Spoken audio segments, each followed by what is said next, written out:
Good morning, everyone. It's Joe Abadi for Vintage Motocross Radio. It's 11 o'clock in Anaheim, 2 o'clock in Paramus, New Jersey. Thank you for joining me today. In just a moment, I'll be telling you a little bit more about my guest. But right now, I need to thank the people that make this show possible. Vintco, keep the ride going with over 650 products in their catalog. Be sure to visit them at vintco.com. Preston Petty Products, the legend continues. Thank you, Paul Standard, for all you do for us here at Vintage Motocross Radio, Vintage Motocross Q&A. And Motion Pro specializes in tools, cables, and controls since 1984. Sunrise Vapor Blasting. I want to thank my friend Mark Ferriester for all he does for us here with a wonderful job of vapor blasting our parts. And he's done such a great job for all of our listeners and viewers of Vintage Motocross Q&A as well. If you're just tuning into the show, just let me know that you can hear us okay. And I see Steve Wise is with us this morning. Doreen Payne. Yeah, hit that StreamYard link and I'll be able to see your name. So if you're making any comments along the way, I'll be able to see who's making those comments. Racer X Magazine. Thank you for giving us a beautiful ad in the back of your magazine every month. Bill's Pipes. Be sure to visit them on Facebook. Northwest Mako CZ. Thank you, Alan Brown. A special thanks to Doreen Payne, who helped sort of facilitate the interview between Brian and I. We did all meet up at the Terry Good International Motocross Museum fundraiser back in October. But it was Doreen who helped Brian along the way a little bit with getting in touch with me and me getting in touch with him. So without any further ado, my guest this morning was born in Santa Ana, California. We all know him from the SoCal mini bike scene, Southern California, of course, the mecca of motocross at that time. But in the early 70s, mini cycle racing also had a big following, and many racers went on to become successful in motocross and got their start there, including Jeff Ward, Jim Holley, Scott Burnworth, and my guest this morning, who is a two-time World Mini Grand Prix champion, former factory Suzuki, Honda, and Yamaha rider, and the winner of several 125 national events. He's also raced in Australia, South Africa, Denmark. It's my pleasure to have as my guest this morning, Flyin Brian Myerscough. Brian, thank you for joining me today. Yeah, well, thank you for having me. It's my pleasure. I feel very honored. So yeah, I'm happy to talk to you and to be on the show for sure. Thank you, Brian. Yeah, you got a lot of fans out there. You created a big stir back in the mini cycle days. But I want to ask you one thing. So, it clears it up for me too. But I'm sure some other people want to know. You recently went through a surgery. Yes. And tell us about that and how you're recovering. Yeah, well, I'm doing pretty good. I had a back surgery on my lower back. It's probably in between like L3 and L4, like a bulging disc. So that was a month ago. It was a little bit difficult, but I've had a few surgeries, so I have had a fusion below that, so it'd be like L4, L5, S1. So I have rods there, so this is right above where the rods are, and it's just stuff, after years of stuff, and I was able to kind of get that, and it was a little bit difficult, but it's I'm recovering well now. I'm pretty enthused basically because I'm feeling a little bit better, but it's still, tough. I can't move that well, and I'm feeling kind of old at times, no doubt. Well, I just wanted to clear that up. I'm glad you're feeling better, and I just wanted to let everybody know how you were progressing. In my research, Brian, we all know you as the mini cycle guy, and of course the Team Suzuki guy, but Did you get your start actually in trials and small flat track bikes early on? Well, yeah, trials. So this is a lot of people probably don't know, but anyways, when I first got started, so I started riding, where I lived, which is in Calamasa. It's a rural area. We had 10 acres around our house. Plus, there's not a lot of houses, and then there was foothills where you could go riding at. Well, anyways, I started riding around there. They had trials events right in the hills, my house basically. So what happened was, the guys that run the trials events, they would leave some of the sections ribboned out, right? So we'd be out there during the week, like riding through these sections, and the guys that were the organizers, would see us. They go, "Hey, you should enter." So basically, that's kind of how it got started, right by my house, right where you could ride right to this area. And then So yeah, that's how I got started. I did trials for 2 years actually before I started racing motocross. What kind of trials bike did you have? Well, they had like a kids class right at the time, and so I was very young. I was probably like, I started riding probably about 6, so about 6, 7, 8. I maybe competed for the first time at maybe 8 years old, I'd say. Anyways, it was a Honda Mini Trail 50. Oh, okay. So then we eventually made it into a trials bike, put a different triple clamp and put like straight trials bars. Then we put like pegs that were back and up, kind of more like a trials bike, right? Yeah. So, and anyways, so yeah, I did that. I don't know. That's when I first saw Jeff Ward.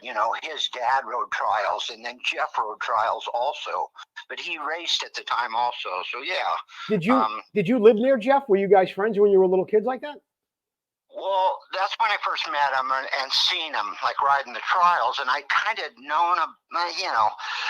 We used to go to Saddleback too, so there used to be trials events at Saddleback. So that's where probably I first seen him going around the mini bike track, and then I had an older brother, so we both rode. And I don't know, this is kind of funny, but I remember seeing him going around. They used to have a mini bike track, right? And so I go, wow, I got to meet that guy, because I'd see him going around the track. Jeff was amazing right from the beginning, right? Sure. So it's like during that time, like on any Sunday when, he's doing the wheelie on the 50, right? Yes. So it was all during that period, and when I first met him, and we had actually probably gone on any Sunday in the beginning, like, oh, there, anyways. So yes, it was it's incredible. Now, I guess your parents were pretty involved with your career early on. I mean, that's how probably that little 50 got converted into a trials bike. So let's talk let's talk about how deep your mom and dad were involved in this as well. Yeah, so it was something that we kind of, like me and my brother, and then we were able to do, and my dad, would, like film us going through the sections and stuff. So yeah, we were all involved. My dad, to start out with, he wasn't really a motorcycle guy, so it was just something like me and my brother wanted to do. And where we lived, it's more a rural area. Uh-huh. So then and at the time, the whole explosion of the 60s, 70s motocross, dirt bikes. So yeah, basically, my parents were very instrumental in my whole career. I wouldn't have been Flyin Brian without my dad's support and both my parents. And, my dad believed in me. So yeah, so he's very, man, he made it all happen. Basically, that's just the bottom line. What was I had a lot of enthusiasm. I had a lot of passion, which I still do. Anyways. Yeah. What was your brother's name, and how far did he go with riding and racing? Did he get involved much? Yeah, my brother was John Myerscough, and so yeah, when we first started out, like he rode, he was probably about he's a few years older than me, maybe 4 years. So yeah, he basically, we rode all the local races and stuff. He had like a 125 Persang, and Bull Taco and all that. Mm-hmm. And then, so yeah, he kind of made it maybe the intermediate. I was the one, after we kind of progressed in the sport a little bit, I was the one probably like more interested or more to go in that direction or take it more serious. And so he just mainly was a little bit older, he's involved in other things. And so, yeah, I was the one that kind of really buckled down on the racing.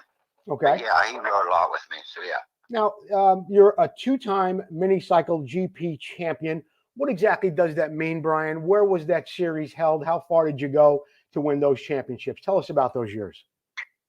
Yeah, so when, like I said, I rode the trials for a couple of years. We got into racing motocross. I started racing probably about 11 to 12. Is at Dead Man's Point, on a Steens with Odaka motor with leading link front fender, front forks. Anyways, some of the vintage guys might know that one, but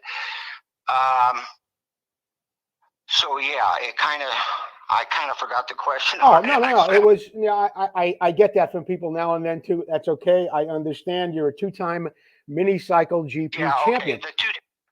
How it all. Yeah, I kind of. Okay, I know. That's okay. So basically, we rode local events. So in the local events, I was riding the mini bike class. Well, it was like a kids class, right? So it wasn't, and then they had the bigger bikes and all that. So basically, I was doing pretty good at the local races that I was riding.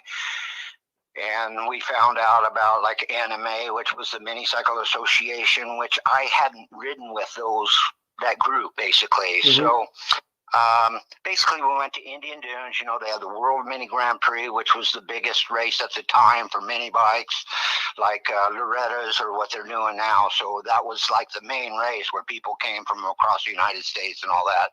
Basically, probably 73, I raced Indian Dunes. Won the like 0 to 75 stock class and then 0 to 75 modified. Right. So that's kind of happened like right away. And then, another time they had a championship that kind of went across the United States somewhat during the summertime. So that was probably in 75, and I won like their 3 main classes, like an expert class, like 0 to, at the time where it went to 80. So 0 to 80 stock, 0 to 80 modified, and then they had like a 110 modified class. So basically those were the 3 classes, like me, Jeff Ward, Mike Brown, Jimmy Hawley. Yeah. All them guys rode for that particular championship, and I won that one. You're on a Steen at that time too. I want to know a little bit more about that motorcycle. Where did it come from? And did a fella named Jim Stein help you out with that? Well, no, yeah, I know Jim Stein. Like, that's, I don't know, I got so many stories. But yes, the Steens, I don't know. Basically, my first bike was a Taco, right? So a Taco 99. They used to make a Taco 22, maybe a 44 99. Yeah. Anyway, so that's the first mini bike I got. From there, I went to the Main Trail 50. Well, once I started racing, yes, I had a Steens, which was a pile of junk, basically. But you don't know. And then you see at the time it had 16-inch wheels. In the 100 class, the guys, like on Super Rats or whatever they were riding, had bigger bikes. I was younger. I got pushed around. Eventually, my dad got a Rickman. Okay, so the Steens deal, like, I believe they were connected with the people distributing the tacos. Now, I'm not 100% sure on that. And then, my dad, like I'm saying, he investigated some of this stuff in the early days as far as, basically, I got a Rickman 100, so a Rickman Matisse frame with a Hodaka, 100 motor, right? Yeah. So that's what I rode in the 100 class after a while, after the Steens. Okay. And, you mentioned a couple of guys there, Jim Hawley, Flyin Mike Brown. What was your relationship with those guys? I mean, were you just a bunch of kids having fun and then got interrupted because you had to go race a moto, but the rest of the time you guys were all pals? What was that like? What was the relationship I would say, like? Yeah, for sure. It was like, when you're a kid and stuff and we're racing these mini bike races, and it can kind of, it's an experience really. So, I feel, I'd say, we're just all kind of kids and, and then we go out and race. So, like I said, when I was younger, once I kind of met Jeff Ward, we were close at, when we were riding mini bikes and stuff. And so, it was, we're just doing kind of what we loved and what our passion was and following that. And so, I'd say it was that way for sure. Okay. So Racer X has you listed as your first race in a 125 as a pro in June of 77. So between so a few years before that, I guess you're wrestling around with that Matisse and stuff like that. Is that how it progressed? You went from the Matisse and the Hodakas and stuff into the 125s. I mean, there had to be a gap there that had to take you between, say, a Rickman Matisse and a factory Suzuki ride. When did? No doubt. What? Yeah, no doubt. So Yeah. it's all like a progression, and then, like it says, when I started racing at Dead Man's Point, right? That's the first place we raced at with the Steens, and then it's like, so at the time, and I'll just tell you this real quick. So there was a guy, I know you know him. His name is Rocket Rex Staten. Yeah, sure. Anyway, so that's the first time I seen Rex Staten, right? He's probably like 16. I'm 12. He's on a 250 CZ. I'm watching this guy. I'm just going, holy criminy Christmas! This guy's got to be the best guy in the world, right? I mean, it was unreal at the time. I was trying to explain to my son, like, man, you would have had to bend it all, right? So basically, yeah, so it went from doing the local races. So after the Rickman Matisse, I got riding the mini bikes. So then the mini bike thing kind of came on. So it was kind of like I rode a little bit of the big bikes first. Then mini cycles became, more popular, and I wasn't really that big. So I started riding an SL70, then I got an XR75, then we got the YZ80. So we did all that in the mini cycles after, like the 100 junior class and riding the Rickman and the Steens and all that. So we did the mini cycles, and then, I did very well in the mini cycle races. I won a lot of races, I don't have them now, but, like, I had 1,000 trophies and a lot of, some of them bigger than me. But anyways, so yeah, we were very good with the mini bikes. And then, that eventually translated to where I actually rode like an RM 100, kind of probably in between mini bikes, and then got the RM 125, probably like in 77. And we had in the early days, we had a Yamaha shop. So once the mini bike thing kind of took off, my dad, my brother bought a Yamaha shop. Well, from that's kind of how the Myerscough machines developed, because I had changed from, riding an XR and a SL. Things were progressing at time. Then the YZ came out, and that's better. And you had to have one of those. So that's it was the mini cycle days, and then that progressed into eventually getting onto a 125. Okay. So yeah. So let's there's a couple of things I want to talk about here. Number one, you just brought up Myerscough machines, so I want to stay on that for a bit. That became an entity because your dad bought a Yamaha shop, but you had some trick parts on that bike too. Were you guys producing parts? Was somebody making them for you? How was that all taken? What was going on there? Yeah, well, how it kind of developed, I don't know if you heard of Ted Morwood. Well, he was one of the guys, with Ron Hendrickson that run the National Minicycle Association. Mm-hmm. Well, anyways, Ted had, Cycle Town. It was in Norwalk. Well, they did a lot of engine work and pee-wees and, everything, right? So basically he was one of the guys that was involved in, designing or even porting and the pipes.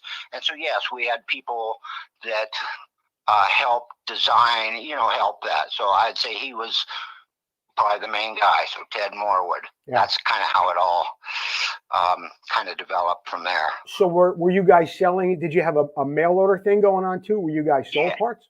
Yes, mail order. So my dad was a businessman, right? So that's kind of one of the, I don't know, that's kind of, I realized like that's, he had the means to support me as far as racing, so I'm very grateful about all that. But anyways, so yes, at the time, it's like that mail order thing was coming in to where it's like, oh, that's, you could maybe make some money, right? Yeah. Like DG, FMF, and then everybody started doing it. So yes, it was a mail order. We made pipes. We had kind of different suspension. It was called Turtle suspension at the time. There was a guy, I know it's Dave Coffin, probably. So Dave Coffin, Eric Coffin, they made the suspension. So these guys were instrumental in moving the shocks forward, or putting the top mount down, right? So yes. All that was going on, during this period of time. It's like moving up the shocks on a Mako, how they were doing that and all that kind of thing. So yeah, so there was, I would say, Ted Morwood, this guy, Dave Coffin, I forget if it's Dave, man, they're going to kill me, but Eric Coffin, that's his brother, which I see on FaceTime. But anyways, So yeah, they were always those guys helped as far as like like I say, the suspension, the motor. We had pipes. They were making different, like more like a radial head. I kind of seen one of my bikes. I don't know.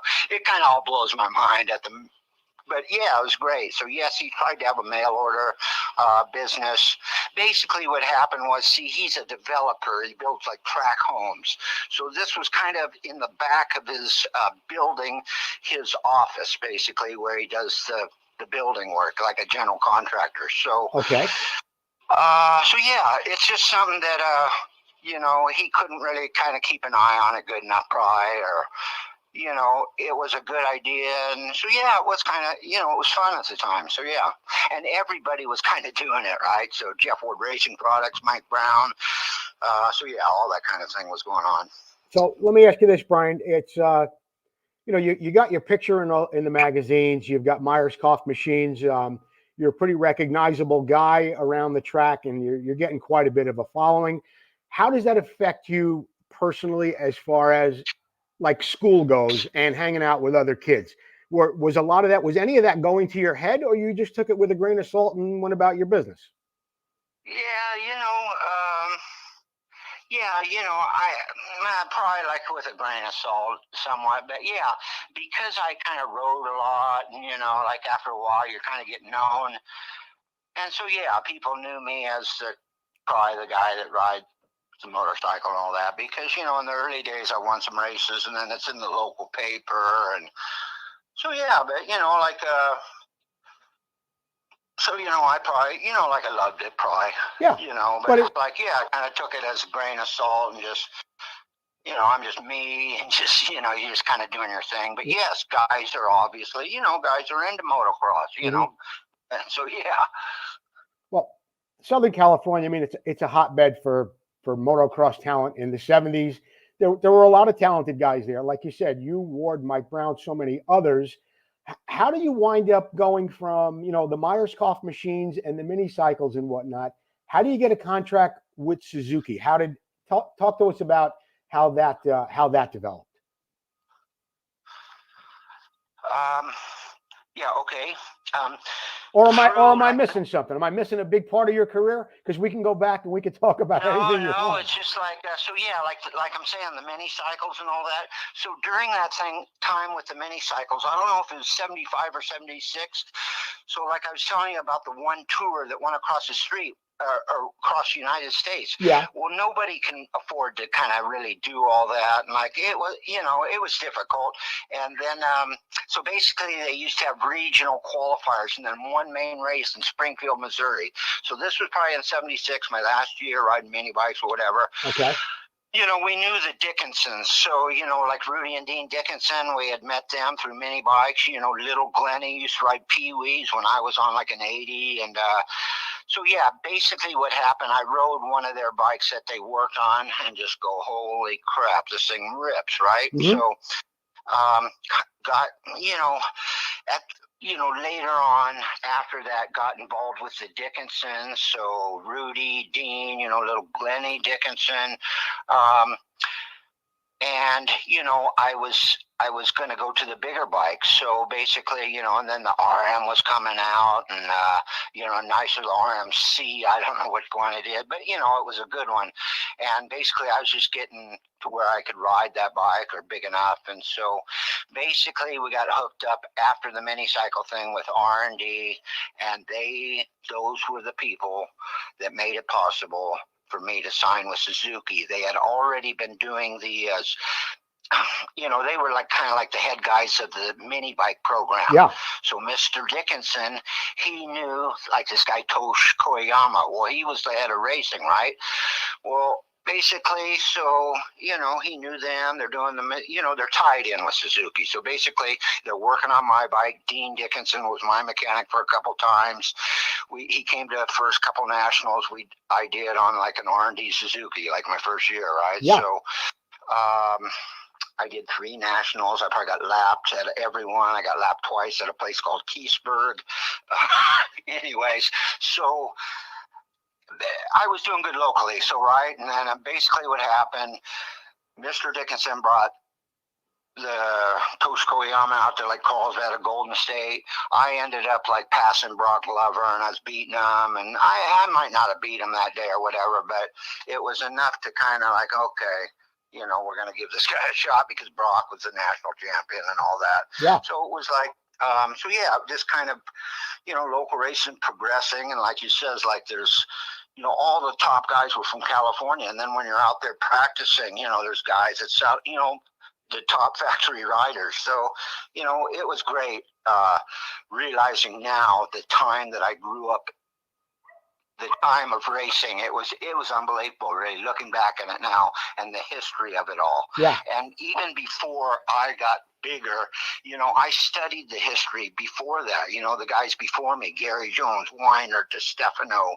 all these guys, and so yeah, I realize now, man, that was really a great time to be alive and to be able to witness, like the growth of motocross, being able to do it yourself, try to be a pro and be like Roger and all that. So yeah, it was great. Yeah, and you know what, you say you grew up in it. You were part of the golden era, and everybody would certainly agree. You were, somewhat of a pioneer in your own right, for sure. Between, like you and Ward going from the minis onto the bigger bikes. It was certainly a fabulous time. Now, I want to get back to this factory Suzuki thing. Did you get a works bike right away? What was that like? Yeah, so like I says, after they kind of watched me a little bit, and like I'm saying, Mr. Dickinson, they helped me, and they do good work on my bike, and I would like CMC local races. I'm doing good, which a lot of good guys, like all the national guys, so I'm doing pretty good. So basically, I got factory bikes right away. So after I signed the contract, it was for no money, but like I had factory bikes. You get flown everywhere. You got a mechanic. It's unreal. Just even now, at that time, obviously it was a huge advantage to be on the factory because you got bikes that are like, holy smokes! I mean, they're nice, right? There's a big difference between production and the factory bikes. So sure. So yeah, it was great. Yes, the first year I got factory bikes. So yeah. But they weren't paying you any money. They're just giving you bikes and giving you a way to get to the races. So yeah, basically, like Mr. Dickinson, I kind of remember. I don't think they wanted my dad to come in with me. My dad, a business. Anyways, Mr. Dickinson went in with me on signing the contract and everything. And so, yeah, I didn't care about the money, like I'm 17 years old now. I don't really care about money. Right. I was brought, I want to be, I just wanted to be the best or whatever. I want to be a professional. I just, that's all I wanted to do. So, yeah. You mentioned, I had good support, and like I said, you got good bikes. And so, yeah, it was a great experience. Yeah, you mentioned a little while ago that you really studied the history of the sport too. And you looked at and admired guys like Weiner and Jones. What do you recall going to any professional races before you actually became a pro and seeing these guys race? And how did they influence you there? Yeah, I went to a lot. So yeah, we went to a lot of them. So probably one right off the bat would be the 72, motocross, the Super Bowl motocross at the Coliseum. Yeah. Well, at that time I was 12, right? And I was probably like, riding mini bikes. So anyways, so yes, I was at that very first Supercross, Marty Tripes, I was thinking about this the other day. One of the most naturally talented, had a huge impression on me. Look at they had three motos, right? Torsten Hallman, Roger, Velke, Falta, Torsten, or whatever. Yeah. A lot of guys were there, right? So he rode, and I just, I have a vague, probably like memory, but he rode, it's like he never put his foot out for the corner, and it's like he stood up the whole way, and it made it look like he got 3 second places, he won overall. Yeah. But that's one instance, so watching him, so yes, I'm going, man, how's that guy? And I've seen other races to where it's like, look he makes it look like a piece of cake, and these other guys are trying their heart out behind him, and he's pulling away. So I just thought, man, that's the coolest thing. Yeah, and Stripes, he was just about 16 at the time too. He was just a kid himself. Yeah, right. He was like his first professional race, Yeah. right? He just got his license. Anyways, but yeah, so he had an impact. All them guys did. We used to go to the Trans Ams, like 72, 73, 75, at Saddlebacks. Then we go USGP at Carlsbad. It was a once a year deal. So yes, I used to go to as many as I could, and I watched, Adolph Wheel and Roger at Saddleback battling. I remember all that. Tony D, like one year he won the last 3 Trans Ams. He's on fire. Yeah. Yeah, like I said, so I used to watch it as much as I can, for sure. Let's talk a little bit more about that 125 National Circuit year. Who did you travel with when you were 17? Were you just with Dickinson at that time, or were there other guys with you in the van? How far did you go? How many races did you hit? Yeah, well, the first, okay, so I don't know exactly what, the first year I rode Nationals, I did 3. I was like a R&D. I was a privateer. Okay. So it was me and my dad and Dean Dickinson. Then after that year, I did them 3 Nationals, kind of get a taste of what it's going to be like. I probably should have packed it in then. Because look, when we first got on the Nationals, it was like, it's night and day between like local races and nationals. So then it's like, it's 100 degrees, 98 humidity, and big bumps the whole way. And I'm a scrawny kid, so I had a lot to learn. Yeah. So it's very hard, basically. And at the time, the races were 40 plus 2 laps. Well, that's different than 30 plus 2 laps. I'll just put it to you that way. Yeah. And so yeah, it was a steep learning curve. But yeah, so the next year after I signed a contract, my very first year on the Nationals, I believe it was Chris Haynes was on my first year. He was my mechanic for 2 to 3 years, So Haynes, who he worked on a lot of guys' bikes. He was very good, and so yeah, that's kind of.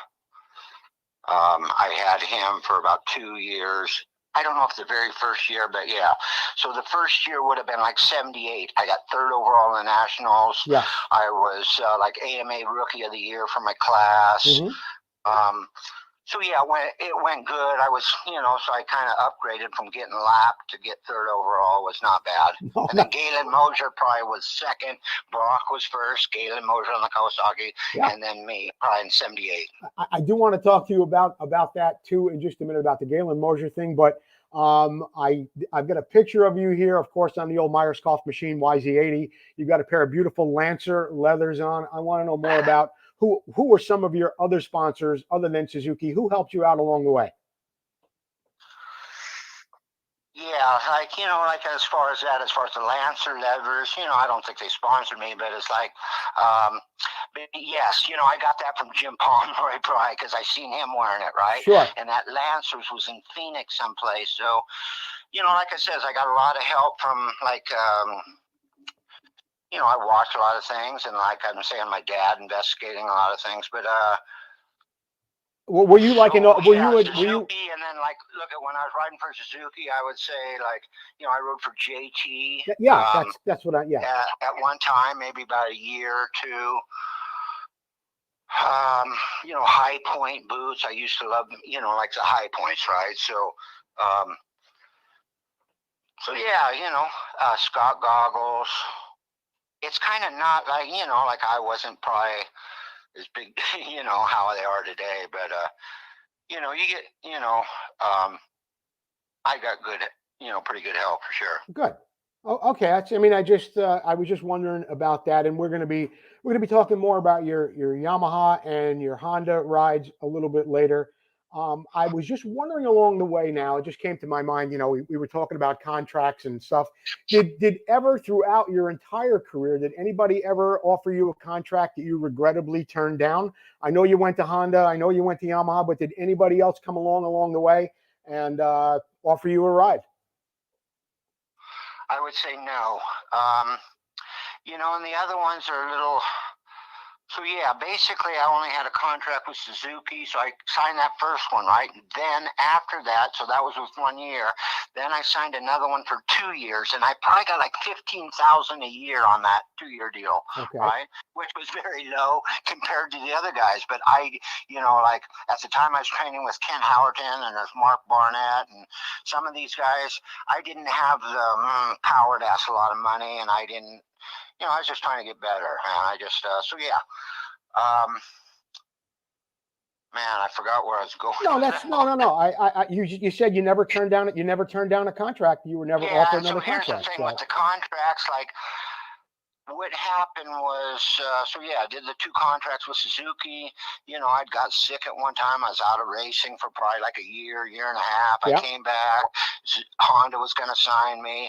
I ended up signing a contract, and then I felt like I wasn't ready, so I kind of got out of the contract. And that contract, I believe, was $40,000 at the time with Honda. And I met with Roger, and Dave Arnold. This was years ago, right? Yeah. And so I had problems. Like in the end of 80. So it's health problems basically, and just, it's a lot of things. Joe, it's a whole book, man. It's like a whole movie. Yeah. But anyways, so the other, so basically what happened with that was probably like in 80, maybe 82. So I'm trying to come back in 82. I got Works bikes. I got a Works 250. I can't even, so I'm looking even in baseback. There it was. I was 175, because I didn't ride the year before to have like points, to have like a 2-digit. Right. But anyways, so yeah, I came back and I did okay probably, but I just felt like I wasn't 100% or where I was. So to come from that kind of like break and the illness thing, that was very difficult. So basically what happened, I said, I kind of don't want that pressure, right? So I was able to have like what's called I call it a C-team ride. So where I got bikes, parts, I got my own mechanic, and then we kind of go on my own, but it's a production bike. So what happened, that was 83. So halfway during that year, I'm doing pretty good. Yeah. And so basically they had extra Works bikes to where I got like a Works 125 and then a 250. But I didn't sign a contract after that. So I did pretty good that year. I got 5th in the 125 Nationals. I got 9th in the Supercross, which I had, I'd set a goal specifically for that year. That's what I'm going to do. And I achieved that. And I don't know, that's probably one of the only years I really set a goal and I stuck to it. So like even now watching the Supercross, make every Supercross, to make every main, people don't do that. So I did that year. So I was very consistent. So basically at the end of that year, they were going to sign me, to the team for the next year. And it kind of felt, I don't know. Well, I didn't have a manager. It fell apart. So I went to Australia with Ricky Johnson. We did a Supercross race. Marty Mose was there. I came back. Lechine was getting out of his Yamaha contract because they weren't going to ride production bikes, or they were going to ride production bikes. Honda was still going to use Works bikes. They ended up signing Lechine, which I don't blame them, man. Like Lechine was incredible, right? And he's younger than me, so it's like, I was there. I was at the race where he won his first Supercross at 16 years old, number 224 on a Works Yamaha. I was in that race, so I know how I race against a guy. So basically, I kind of feel like I got like a little slided on that particular contract. And then, after that, I was probably like a little disgusted because I tried really hard that year. And then basically, Honda was going to supply like Team TAM, right? So the TAM was going to have like a support team, like a satellite team, like they call them today or whatever. So basically the next year I was riding for them. You're riding a production bike, and like it started out probably okay, but it's like, I don't know, I got disgruntled probably. I just, because it's like, I don't know. Well, I just kind of, I got disgruntled with the whole scene, probably looking back at it now, and I kind of quit, basically. And then these guys got a hold of me from the Kawasaki importer from South Africa, so I ended up finishing the 84 year in South Africa. Okay. So And that was it. How long were you in South Africa for? Just for the racing season? For like 6 months, and so they have a whole national championship series. So before I had gone over there for a little bit, Jim Tarantino was there, Rex Staten, Larry Wasik. So those guys were riding for Suzuki, Yamaha, Honda. Well, Kawasaki kind of wanted a guy, so I was available, and they were going to pay me money and sponsor me, so I went for it. Now, I wanted to talk to you about it. Well, there's a lot of things I still want to cover, but if anybody who was listening, I just want to bring this to your attention that in 1978 in the 125s, you finished third behind Glover and Mosier, and I wanted to know more. How can I say this? I've got it right here in my notes. I mean, you were only 4 points behind Wardy that year, so I mean, you were up there with the big boys. I mean, Wardy, Glover. I mean, these guys were, of course, 125 stars, no doubt about it. And you were right in there in the mix. You've got the equipment, you've got the speed, but you mentioned something about maybe you became disillusioned with it. I mean, does it become a psychological game when you're up there at that level, Brian, and it's hard to keep a clear mental outlook on things? Well, no, at that time it wasn't. So this kind of thing with that was later on in my career. Okay. So as far as like 78, so this is kind of after I was trying to get to the top, and then I kind of had like, well, I'd call it a breakdown, right? Yep. So then I took a lot of time off, and so yes, part of it's psychological, but It's stuff I've had to work on over the years. But yeah, so no, not at that time, I would say. But yes, it's hard because it's like, you just want to try to win, but it didn't, so that, the harder times kind of came later after some disappointments or whatever. And I'm gonna get to that, Brian. But there are just some things that I discovered in my research that I don't want the listeners to miss out on. And I think one of my favorite things, or one of my more interesting subjects that I learned here, was that you actually lived with Kent Howerton and you trained with Kent in Texas. Yeah. So yeah, when I first started riding for Suzuki, it was like, they signed Kent Howerton, right? And probably maybe about the same year. So I remember going to Indian Dunes, right? And we're going to ride like a Worth bike for the first time. And I see Kent Howerton, and I see his forearms, the guy, veins sticking. Oh man, that's Kent Howerton, right? So basically, after I was on the team for a while, probably a year or two or whatever, I ended up, and probably at the encouragement of Mark Blackwell, who was the team manager, who was there at Terry Goods, who was a very, I have a lot of great memories with Mark Blackwell. So anyways, but he kind of probably suggested, like, maybe I go and, because he had been on, like Mark Blackwell, he's been there, right? So he's already been on the circuit with Howerton. Howerton's kind of getting his groove back, so yeah, it worked out good until I got kind of, got sick basically. Yeah. So I think it probably like maybe helped him a little bit because we were both able to ride together, and it helped me. And so he was a great mentor, looking back at it now. So I learned a lot from him actually. And so, yeah, I'm grateful. So it was great. Now, you took off a year and a half or so after that, and there's something I wanted to talk about with you here and bring it to people's attention. Did you, or do you still suffer from hyperglycemia? Is that what kind of ended your career at that point? Well, yeah, it's hypoglycemia. So it's like nobody knew what it was. I didn't know. I believe like I kind of got burnt out at one time. So, during that year, I was training very hard. It was my third year riding the 125s. I go, man, I got to win this year, right? I got third the last couple of years. And then, Brock was very difficult. Obviously, strong. He's great. Yeah. So yeah, I put a lot of pressure on myself, and plus, being from California, I was in San Antonio. Well, at that time, it was hot and humid there, which that's kind of why we were there. It's just like the guys training in Florida, because you race some races back east during the summertime. It's like, holy criminy, man, you got to be able to endure the whole thing, right? So that takes work. And so yeah. I'd have to say, like, I kind of like overdid it, which kind of caused my getting sick. And then once I got tested, they go, "Oh, we got hypoglycemia." Nobody knew what it was at the time. More's known about a lot of things since all this kind of happened with me or whatever. So, well, Brian, let's talk about that for a second. So maybe some people who are listening can learn a little bit more about it. Is hypoglycemia, is that like pre-diabetes? Is it like being diabetic, or is there's just no way to control your sugar? What exactly did they think it was? Yeah, it would be like, you know what? It's like low blood sugar.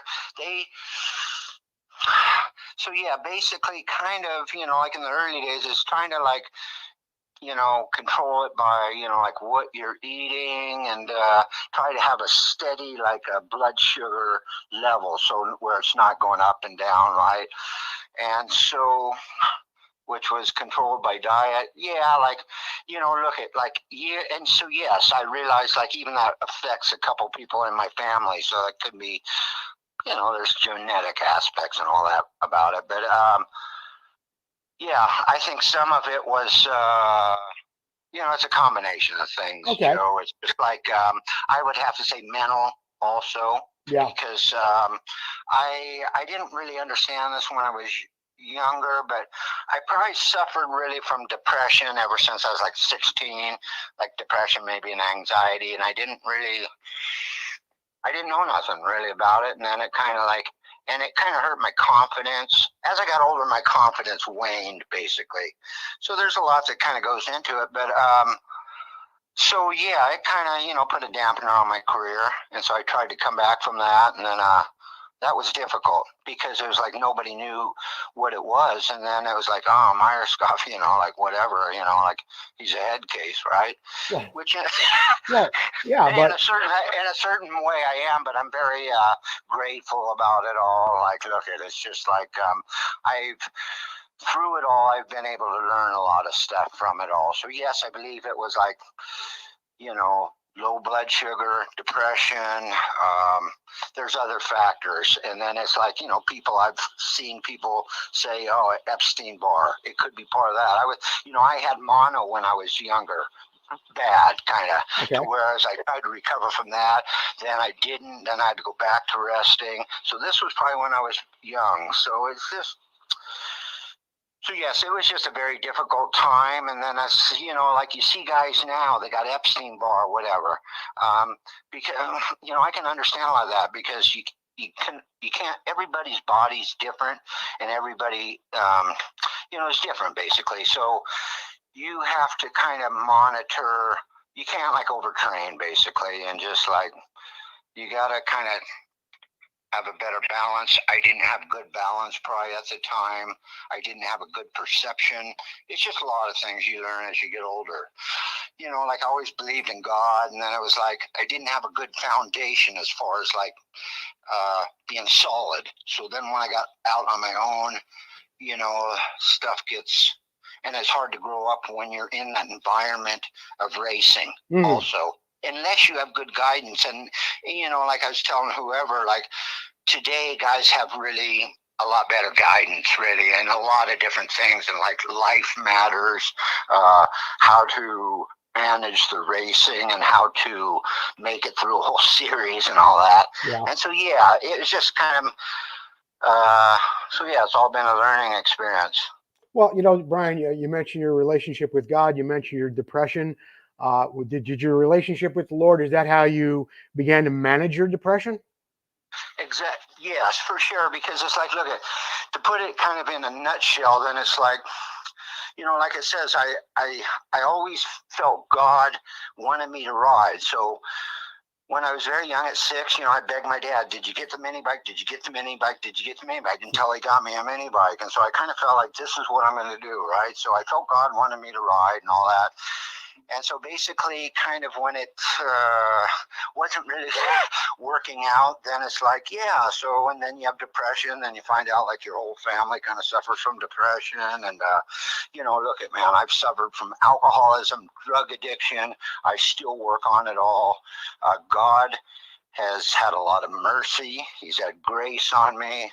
I feel very fortunate to even be a believer.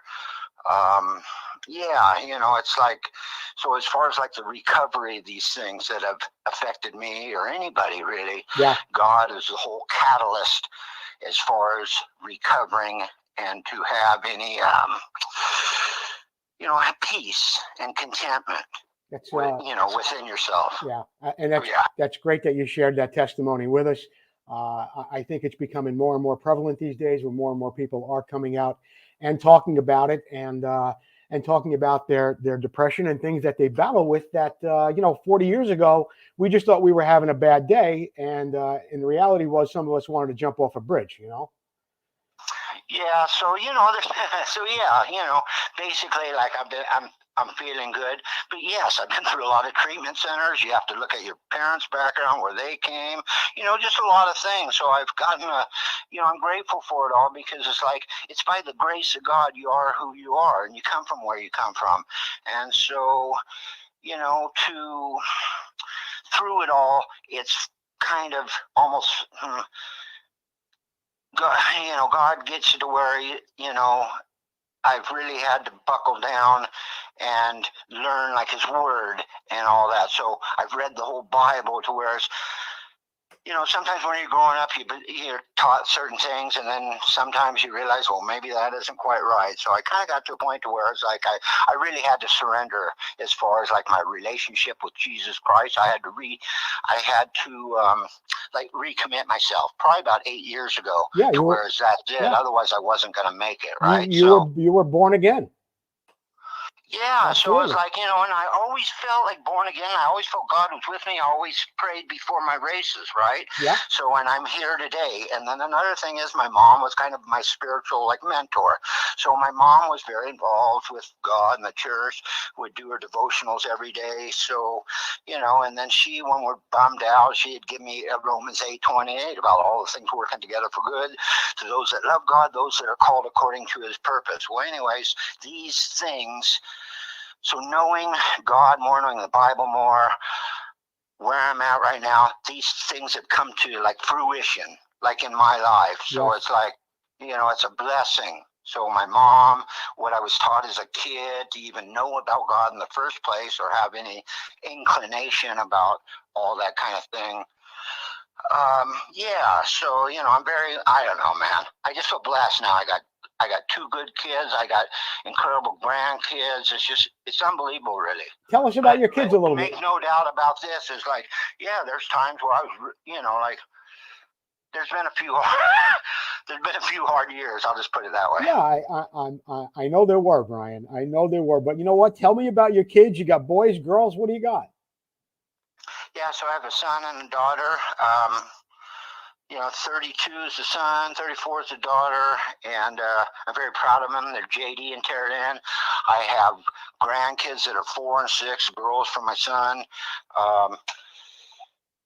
Adela and Penelope. Then my daughter has 2 kids. Danny is the girl, and Tyler is the boy. Mm-hmm. Anyways, so it's incredible, really, and kind of from a lot of bad stuff, a lot of good stuff has come, which kind of, like the Romans 8:28 stuff. Yes. So a lot of bad things that happen in life, that's where the biggest blessings come from God, if you believe. You know what I mean? Amen. I got that for sure, Brian. I read you loud and clear, and I know a lot of our listeners do too. Let me ask you this. After the racing thing is over, and I know that's been over for a long time, were you a carpenter? Did you? I thought you worked for Troy Lee for a minute too, or you did some construction there. Troy Lee, yeah. Like I said, my dad was like a builder, so he built like kind of when I was done, I worked for my dad a little bit, basically, but I wasn't that interest. I was bummed out after racing. I drank a lot. I was very depressed. I feel like I failed God. I failed my parents. A lot of effort was all put in, right? So that was a difficult thing to swallow as far as like, yes, I did like construction work for the most part. Okay. And is that what you kept yourself busy with? I worked for my dad. I worked for Troy Lee probably for 4 years. I lived in Havasu and did construction basically there for about 5 years. And just, I've done some sales stuff. I worked at Chaparral maybe for a little bit, selling, like riding gear. Just all kinds of stuff, really. And just, I don't know. So, yeah. I'm just grateful to be alive. So, yeah. Well, you're very much alive, Brian, and your story is very, very inspirational to us. I enjoyed your testimony, and I wanted to tell you something else. I have a friend back east. His name is Joe Vanella, and Joe Vanella is about our age, mine and your age. We're about all the same age. And he was such a big Brian Myerscough fan. He actually named his kid Brian Vanella. And, yeah. So. Yeah, you know what? This is really. Yeah. So since, and my friend made a fan page and I see comments, I'm blown away by all of it, really. I'm just very, man. So, yeah, I think it's great. But anyways, I was going to tell you, so a couple guys, maybe from New York. So one guy that seen me race at the 83, USGP at Unadilla. Yeah.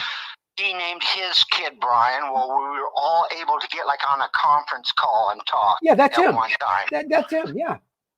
And so then another guy maybe it was him, so maybe another guy was, so this was a black gentleman, I think it's Michael James. Anyways, but the other guy might have been this guy, and I talked to his son, maybe. Yep, I think you did. But anyways, it's a big honor. I just, it was my pleasure to be able to do that. And just, I'm blown away by a lot of the response and all, and the pictures. And so, yeah, it's great, Hey, Brian, when did you move to Michigan? I moved here probably about 6 to 7 years ago. What made you go back there? Basically, my mom wasn't doing real well. Okay. At the time, I was in a Christian, homeless camp. Was the best way I can put it, right? So, okay. I wanted to be able to come back and see my mom before she died. Basically, I was able to come back, stay, and help my sister with my mom. We eventually had to put her into a home, and because of the position I was in at the time, I was able just to stay here, and then I've been able to get, work on my recovery, and then work on, I've had my neck operated on. I've had my back. I had a bad wrist. Try to clean some stuff up, but I've been here for a little while. My mom died a while, probably a couple of years ago, and it's been now, and then I might come back to California at some time. I visit there because of the kids, and I love those kids. When I was younger, those kids really just inspired me and just, made it possible for me to keep going forward, Yeah. So anyways, and then, to see him now, look at my son just won the Vets Expert Points Championship for the whole SRA. They're called the SRA Grand Prix, which the majority of them are at Glen Helen. It's something I used to do. So they're 45-minute races on a more elongated motocross track, basically. So a longer course. Anyways, so, to be able to, have, ride, show my son about the riding. He loves it. He has, he follows the racing. It's something we have in common. I'm grateful for it all. Yeah. Well, that's really, really good. Hey, Brian, I only got 2 questions left, really. And okay. I want to know what your most memorable race was throughout your career. You had a lot of them, but what is the one that really sticks out in your mind the most? Yeah. I don't know. There's probably a lot of them. Obviously, a lot of, I was telling somebody last night, obviously probably 1980 Saddleback National, where I won both motos. So that was probably as far as nationals and all that, was one of my best races. So I won both motos there. And then I'd have to say 79 at Mammoth, I rode very well one year. I rode well there. I beat everybody. Brock was there, Jim Gibson, Warren Reed, whoever else, all the guys that rode the nationals, right? So basically, and then I believe Yamaha, they protested. They protested my bike, right? Because it ripped. But in saying that, I had a good bike, and Brock's on a works bike too. But it's like me and Haynes went up there early. Anyways, I had to learn about like carburation and jetting somewhat as a kid. Like you got to be able to tell the mechanic what's going on with the bike. Sure. I wasn't probably the best at it, but basically what I'm getting at, when you go up to that altitude there, we changed a lot of things. So like in a carburetor, there's a spray bar, there's a needle, the tapering of the needle. There's all kinds of stuff you can do as far as like jetting, which is very critical when you go to different altitudes, right? So basically what I'm trying to tell you is my bike, we worked on my bike to make it run good. It ran good. I kicked butt. And they protested me, so that was a good race for me. Who protested? Yamaha and Brock? Yeah, exactly. What a little stinker. Because like, look at it, and then this is nothing against Brock. Was an incredible rider, right? Yeah. And this dude was, like he's the guy to beat, right? So it's like, he's an incredible champion. So did they? Nothing against him, but it's like, look at, here's what I saw when he, and everybody's like this, man. Every competitor, and it's not just him or something, but he'd get beat, he'd be pissed off, and make no mistake about it. Did they tear down your? Did they tear down your bike? I seen him throw his bike under like the van or whatever because I probably beat him one time. This only happened like once or whatever, but I'm just saying this is with anybody, because we're all competitors, so we all want to beat everybody. I have to laugh about it all now, but anyways. But Brian, did they tear down your bike? Yeah, they took off the top end. They wouldn't so the guys that ran the race, they measured it, right? Yeah. So they wouldn't let the Yamaha guys look at it for, because I don't know. Or because it's not Yamaha's job to look at it or whatever, but it's like, so yeah, they tore down my bike, and it's kind of funny because in mini bike days when I did a lot of mini bike races, well, they used to have a stock class, right? Anyway, I got protested, Joe, every weekend. Sure. And then the first race I ever did as a big mini cycle race was that one I was telling you about in '73. So I got a XR75 for the stock class, and then my SL70, which is tuned by Bill Bell at Long Beach Honda, which my dad seeked out once again, for the other class, the modified class. Basically, both bikes were protested and turned. Yeah, I got protested all the time, especially in the stock class. Yeah. Yeah, but your bikes were always found to be legal, though, too. Yeah, they're legal because I don't know, man. Okay. Look at. My dad doesn't cheat. He's not he believes in God, man. So it's like he's not trying to go by. I got you. He believes in balanced scales, and that's all good, Right. Just, I don't know. Supercross. Like Supercross. Do you like it? Do you watch it? What are some of the things you don't like about it or do like? Yeah, I love it. I love it all, So, yeah, I was watching that. So, yeah, I follow it. Yeah, I don't know. I kind of feel like the tracks, everybody can do all the same things. So there's not as, in the early days, I kind of look at some of the tracks, like there's more option to pick lines and stuff. It's more like raw, right? Yeah. So now everything's kind of like more cookie cutter. They all know the jumps. They can all do the same thing, and then it comes down to a millimeter of a second. And which, these guys are unbelievable. They're ripping. So yeah, I like it, but I just, I kind of a fan of old school, right? So it's like even Unadilla, I see old pictures of that. Well, they messed up that track. I like, I don't know, I probably like old school, like European motocross in the 60s and the scramblers. That's kind of stuff I like not man-made so much.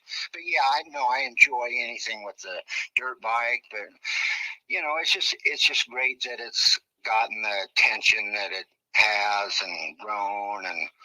But yeah, I'm not really, I don't know. I kind of like the outdoors for sure. Sure. I get it. Hey, will you be going back to Terry Good's second International Motocross Museum fundraiser in September? Yeah, I couldn't really tell you at this moment. Okay. So it would really be. know. Yeah. Okay. It's a possibility. Yeah. Yeah. All right, because it was really great seeing you there. You did a great job speaking, And, that was kind of. Thank you. I'm not a speaker, but it's like, yeah, I got a lot of things to say. I don't know. I was always very quiet as a young boy, and just I expressed myself through riding the motorcycle, basically. Yeah, and you did one heck of a job with that, Brian. So is there anybody you want to thank while we're here and we got a few minutes, or anybody you want to mention? Yeah, well, I'd like to thank you. I'd like to, it's nice meeting you there. I'd seen your picture before. And Doreen, I hadn't seen her for long. Doreen Payne. Sure. Just everybody, look at me. I just thank the good Lord himself that I'm just able to be here and talk to you. Yeah. It's what it really comes down to, because that's, I don't know, it's the thing that's the most important to me, and I love racing, and just, my parents were very instrumental. My sister's been a big help to me, and just, I have people. God surrounds you with a whole army. You don't realize that at first, but It's like, I'm coming better to a better spot of realization of some things. So I'm happy about that. And so, yeah. Well, I want to thank you, Brian Myerscough, for being my guest today. And let's stay in touch. And I hope to see you again soon. Okay. Well, yeah. Well, thank you very much. It was my pleasure. So I hope it all went okay. It went perfect, Brian. Thank you so much again. Okay. All right, Thank you very much. Bye-bye. All right. See ya. Brian Myerscough was my guest today on Vintage Motocross Radio, and he shared some great things there with us about his early career mini cycles, some of the demons and battles he had to fight in life, and how he feels he's in such a good place now. I didn't expect to hear a lot of the things that I heard from Brian, but I'm really grateful for him. And thank you again, Doreen Payne, everybody else who tuned in today. And of course, my sponsors, Vintco, keep the ride going, Preston Petty Products, the legend continues, Motion Pro for specialized tools, cables, and controls, Sunrise Vapor Blasting. Get it over to Mark Farriester down in Modesto. Full Circle Racing Limited for all your vintage and modern bike wheel needs. Racer X magazines available on your newsstand and online now. Bill's Pipes, thank you, Bill Severa and Randy Scott. Be sure to visit them on Facebook, Northwest Mako CZ. Thank you, Alan Brown. And I want to thank everybody who tuned in this morning. This is Joe Abadi. Enjoy the rest of your day. Thanks again. And thanks again to Brian Myerscough.